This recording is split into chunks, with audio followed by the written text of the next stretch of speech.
I think it is a good thing. I mean, there were periods, like at the breakup of the Beatles, where we weren't so friendly, so you couldn't do anything like this. In a recent interview with The Guardian, Paul McCartney stunned the world when he bluntly revealed the list of women he said he could never forgive. At 83, instead of dodging the past, as he often did, the Beatles legend calmly recalled the wounds that had marked his life. One spread rumors of his infidelity, causing his engagement to collapse just before the wedding. One openly became involved with his own bandmate, breaking a long-standing friendship. And one he believed was the main reason the Beatles split up, ending a golden era of world music. So, who were these women? And among them, who left Paul McCartney with the deepest scars? 1. Yoko Ono, the intruder. The reason for the Beatles split. London, spring 1966, when the Beatles were still the greatest band on the planet.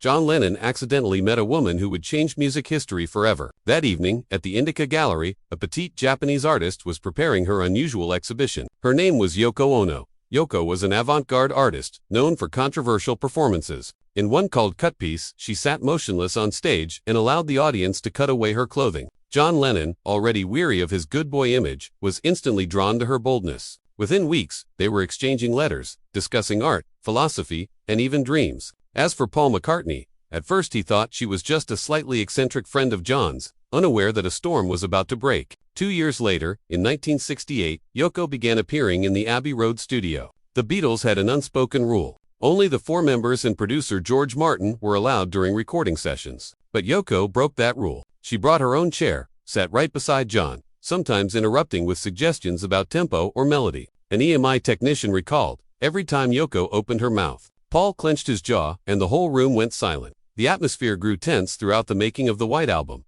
George Harrison walked out mid-session. Ringo Starr once said, "Frankly, I felt like a spare part." Paul, who was perfectionist and sensitive, took it as an insult. "I can't compose when someone sits next to me, staring as if controlling me." One day, while recording, Yoko suddenly suggested adding percussion, using a metal basin. Paul looked at John. John smiled, and George Martin quietly left to smoke. No one argued, but the air was so thick, no one dared breathe too loudly. From being just Jay's girlfriend, Yoko quickly became the fifth Beatle. John came late, left early, and spent most of his time writing with her. They even recorded Unfinished Music No. 1, 2 versions together with a cover photo showing them nude, forcing EMI to issue a public apology for violating public decency. Paul and the others were shocked, feeling John was no longer Lennon of the Beatles. British audiences couldn't accept her either. The Daily Mirror called Yoko the most disliked woman in England, while New Musical Express mocked, "When the Beatles go quiet, Yoko's voice is louder." Meanwhile, Cynthia Lennon, John's legal wife, was devastated. She discovered Yoko had moved into her Kenwood home just days before divorce papers arrived. Paul later said, "I felt for Cynthia, but John already belonged to the new woman."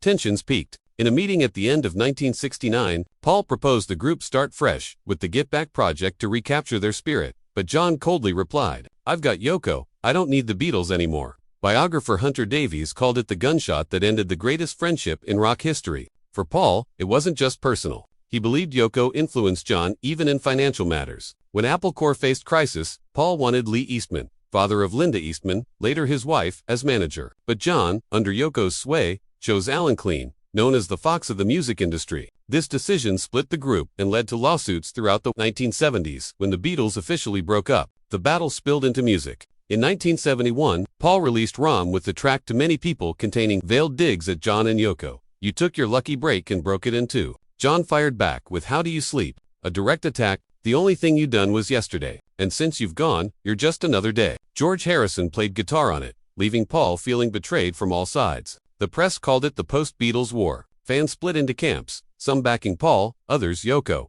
Many journalists branded her the Evie who ruined rock's paradise. After Jay's tragic death in 1980, people thought Paul would forgive. But in a 1987 interview with Esquire, he admitted, "I never felt comfortable around Yoko. There was something about her that made me feel controlled." The comment reignited media storms. In 1990, at Lennon's memorial in New York, the audience noticed Paul never once looked toward Yoko, even as they stood on the same stage. A BBC reporter wrote, "They appeared together, but as if from two different worlds." Time passed, but Paul kept his distance. In the 2023 podcast, McCartney, A Life in Lyrics. When asked again, he sighed, "I lost my best friend. I don't know who to blame, but it all started when she walked into the studio." That line was seen as his most bitter confession about the past. For over half a century, despite creating immortal songs with John, Paul could never accept there had been a third person between them. Now Yoko Ono is over 90. living quietly in her New York apartment, rarely seen in public. Paul still tours worldwide, but avoids mentioning her. "I don't want to talk about that anymore," he said curtly in an interview. The words sounded light, but everyone understood that wound never healed. To many, Yoko was just an unconventional artist. But to Paul McCartney, she symbolized loss. The loss of a friend, a band, and part of his golden life. And this was only the beginning of his painful encounters. The next woman, Heather Mills, not only hurt Paul's heart, but also made the world mock the last Beatle of the golden age. R2, Heather Mills, the wife who turned Paul into a global joke, is quite a weird situation, I think, because suddenly, for the first time in your life, you're living very intimately with someone who you don't necessarily know. Summer, 1999, at the Dorchester Hotel in London. A seemingly ordinary charity party changed Paul McCartney's life. At the time, he was living in darkness after Linda, his wife of nearly 3 decades, died of cancer. Paul had withdrawn from public life, isolating himself on his Sussex farm, rejecting invitations to perform. He once told Q magazine, "I thought I'd never love again." Then, under the flashlights and applause, a slender blonde woman walked toward him, limping slightly on a shiny prosthetic leg. She was Heather Mills, a British model known for her resilience after a 1993 motorcycle accident cost her part of her leg. With confidence and a persuasive voice, Heather Isley won Paul's heart. "She made me feel life was still beautiful," he later said in an interview. Within months, Heather moved in with him in London. The press dubbed it the fairy tale romance of the last Beatle who still believed in love. On June 11, 2002, their lavish wedding took place at Castle Leslie in Ireland. Fireworks, live music, celebrity guests from Elton John to Ringo Starr. Britain watched closely. Paul declared, "I believe Linda is looking down and smiling." But that smile soon faded. After marriage, Heather began controlling nearly every aspect of Paul's life. She interfered with his schedule, interviews, even instructing staff not to let him meet old friends. A team member told the Telegraph she wanted to be the manager, the spokesperson, and ultimately the decision-maker. Paul, usually calm, grew impatient. But each time he resisted, Heather cried,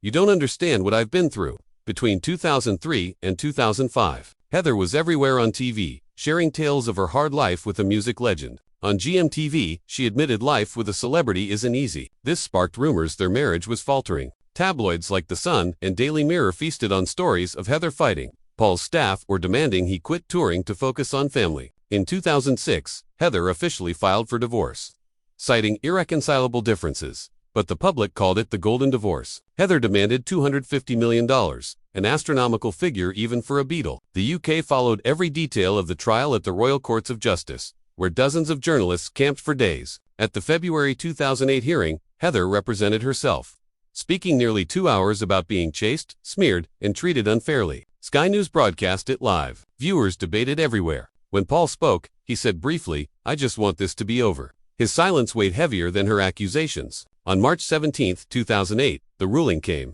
Heather received only $24 million, 10 times less than her demand. Judge Sir Hugh Bennett wrote she was less than credible, exaggerated, and unreliable. Those words spread across headlines, crushing her image. Yet, Heather didn't stop. Leaving court, she splashed water on Paul's lawyer, Fiona Shackleton, before the cameras. The act instantly became national comedy. The Daily Mirror headlined, "Let it be," a pun on "Let it be." Paul quietly left, through a back door, telling Reuters, "I'm glad this is finally over." Afterward, Heather appeared on Larry King Live and ITV Tonight, exposing what she called Paul's dark side. But the public no longer believed her. A 2008 YouGov survey found 74% of Britons thought Heather only wanted money and fame. American media joked, "This is the real-life Kramer versus Kramer, only without the tears." P.